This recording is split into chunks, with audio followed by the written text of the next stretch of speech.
কেন চুপ করে চুপ একটিও ঢুকছে না, অনলাইন করি অফলাইন করি ঢুকছে না, আমাদের দামোদরপুরে কারণে ঢুকে তাই জন্য জানাতে এসেছিলাম স্যার। মানে অফলাইন অনলাইন দুটোই হ্যাঁ দুটোই করে। কি বললো এখানে? এখানে বললো যে কালকে ইনকোয়ারি আসবে তখন ইয়ে করা হবে, জানা হবে। কারণ এর আগে তো যখন লক্ষ্মী ভাণ্ডার ছিল তাদের তো মহিলাদের আপনাদের টাকা আসতো, হ্যাঁ আসতো, কিন্তু অন্নপূর্ণা ভাণ্ডারের ক্ষেত্রে একটু সমস্যা হচ্ছে। অন্নপূর্ণা ভান্ডারে এখানে পৌঁছাবে দাদা তবেই তো আসবে স্যার। যখন স্যার ছাড়ছে সে তো বলে না যে লক্ষ্মী ভান্ডারে আসুক বা অন্নপূর্ণা ভান্ডারে আসবে না, হ্যাঁ তখন অত কষ্ট হয়নি। কিন্তু এই স্যারকে কেন এত ইয়ে করছে, হ্যারাসমেন্ট করছে? সবাই মিলে সাহায্য করি, যখন নতুন সরকার এসছে তখন সবাই মিলে সাহায্য করি। তো তা না করে এখানে কিছু চক্রান্ত আছে যে তার জন্য যেছেন ফর্মগুলো।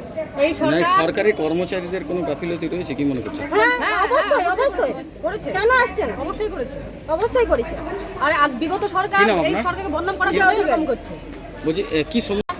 অনলাইন করেছে, অফলাইন করেছে, 2 মাস ধরে কারো টাকা ঢুকছে না। কেন ঢুকবে না? ঢুকবে না কেন? আমাদের সরকার তো দিয়ে দিয়েছে, নতুন সরকার, উনি তো এরকম করেনি। বিগত সরকার এই সরকারকে বদনাম করার জন্য এরকম করছে। আর এটাও তো একটা চাল আমাদের সরকার, এই নতুন সরকারকে বদনাম করার জন্য। হ্যাঁ, নতুন সরকারকে বদনাম করার জন্য এটা ওদের একটা রাজনীতি কূটনীতি করছে এরা। আপনারা ফর্ম টর্ম সব ফিল আপ করেছেন? অনলাইন করেছি, অফলাইন করেছি, সব করেছেন।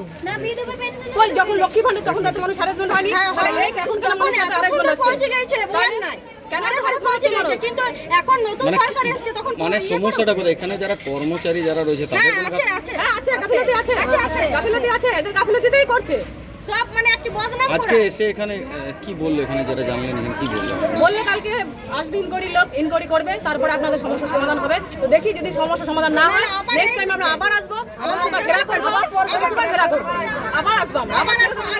কর্মচারীকে আমরা চেয়ারে বসতে দেবো না, কর্মচারীকে চেয়ারে বসতে দেবো না। সবাই হ্যারাসমেন্ট হচ্ছে, ওগুলো ইয়েতে বসতে 10 তারিখ পর্যন্ত আমাদের দেখতে বলেছে, 10 তারিখে আমরা 15 তারিখ পর্যন্ত দেখবো, না হলে 16 তারিখে আমরা আবার আসি, আবার এসে এখানে আমরা আপনার নাম?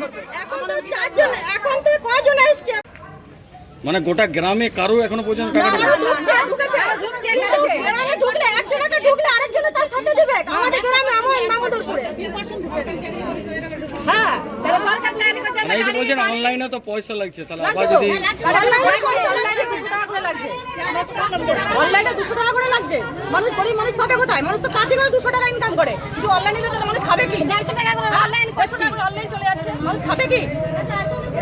সব এগুলো বদনাম করার জন্য আমাদের সরকার এরকম করছে। আমাদের নতুন সরকার আমাদের সম্বন্ধে দেওয়া ওরকম নয়, ওরকম নয়। সুগন্ধটা দিন দিচ্ছে। হ্যাঁ, আমাদের যারা কর্মচারী তাদেরকে তো হেল্প করতে হবে, যে সবাইকে পৌঁছাই দিই। একটি কারো ইয়ে যায়নি, স্লোগান দাদা বলা হয়নি যে অনলাইন করতে হবে, অফলাইনে জমা দিয়ে তারপরে আমরা বলছি ঠিক আছে টাকা তো সবাই পাবে, ধাপে ধাপে হয়তো টাকা ছাড়া হবে। কিন্তু 2 তারিখ, এই জুলাই মাসে 2 তারিখ হয়ে গেল, কিন্তু আমাদের অফলাইনে ফর্মগুলো একবারে জমা করেনি। তারপরে স্ট্যাটাস চেক করতে গেছিলাম, অনলাইনে বলো আপনাদের ফর্ম কিন্তু জমা হয়নি। আমি বলে ক্যাম্পেতে অ্যানাউন্স করেছিল যে যাদের অফলাইন করেছে তাদের অনলাইন করার দরকার নেই, তাহলে আমি অনলাইন করিনি। কিন্তু যারা অনলাইন করেছে তাদের মিনিমাম টাকা ঢুকে গেছে, আর যারা অনলাইন করেনি শুধু অফলাইন করেছে তাদের কিন্তু টাকা ঢুকেনি। তাহলে এটা কি সরকারি গাফিলতি না কর্মচারীদের গাফিলতি? আমরা কিছু বুঝতে পারছি না, আমরা গরিব মানুষ, আমাদের যেটা বলবে সরকার কর্মচারী আমাদের সেটাই করবো। ক্যাম্পে থেকে আমাদের যেটা বলা হয়েছিল আমরা সেটাই শুনেছি, যে আপনারা অফলাইন করেছি আপনাদেরকে কিন্তু অনলাইন করার দরকার নেই। তাহলে আমরা স্যার অনলাইন করিনি, অনলাইন না করে আমরা যে টাকাগুলো পাচ্ছি না, আমাদের গরিব মহিলারা অনেকেই কষ্ট করে এগুলো জেরক্স করে জমা করেছিল, ফর্মগুলো জেরক্সের টাকা। আমাদের গরিব মানুষ, আমরা কোথায় পাবো?